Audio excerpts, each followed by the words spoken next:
বলবেন। আমার ইনকো 711226। 711226। হ্যাঁ উদয়নারায়ণপুর থেকে বলছেন? হ্যাঁ উদয়নারায়ণপুর কোটাক্কর হাওড়া ঠিকানিপুর। ঠিক আছে। আপনার এই সমস্যা ঘরে বাইরে সব জায়গায় হয়, তাই তো? হ্যাঁ ঘরে বাইরে সব জায়গাতেই হচ্ছে। আচ্ছা, এটা কি নিচের তলায় থাকেন আপনি? ম্যাডাম আমাদের ঘরটাই তো অ্যাডভেস্টার থাকবো নাকি ওপরতলা থাকবো?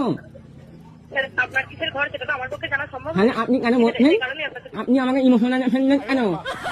আমার কি তিনতলা ঘর আছে যে আমি ছাদে উঠে বসে থাকবো? সরি স্যার, আমি বুঝতে পারিনি। আমি আপনাকে জিজ্ঞাসা করছি, মানে আপনি কি নিজেই থাকেন? আমি সেটাই জিজ্ঞাসা করছি। তাহলে ভগবান তো আমাকে গরিব করে পাঠিয়ে আমাকে চারতলা ঘর নিয়েছে। আমি স্যার সেটা আপনাকে বলিনি একবারও যে আপনি সাততলা ঘরে থাকেন বা কিছু। আমি কি আপনাকে একবার জিজ্ঞাসা করেছি স্যার? আমি আপনাকে বলছি আপনি কি নিজেই থাকেন? আমি এটাই জিজ্ঞাসা করছি। নিচের তলায় যেটা অ্যাডভেস্টারের ঘর সেটা তো নিচের তলায় স্যার। নিজের তলা নেই কিন্তু আপনি আমাকে ইমোশনাল ফেললেন বলুন। এখানে ইমোশনালের কিছু নাই স্যার। অ্যাডভেস্টারের যে ঘর আপনি বলছেন সেটা থাকতেই পারে স্যার। এটা তো নিচের তলায়, সেটা তো আর দুতলা হতে পারে না স্যার। আমি আপনাকে জিজ্ঞাসা করেছি আপনি কি নিচের তলায় থাকেন, মানে অ্যাডভেস্টারের ঘরটা তো নিচের না তলাতেই স্যার। ম্যাডাম আপনি এমনি কথাটা মনে খুব খারাপ করলেন।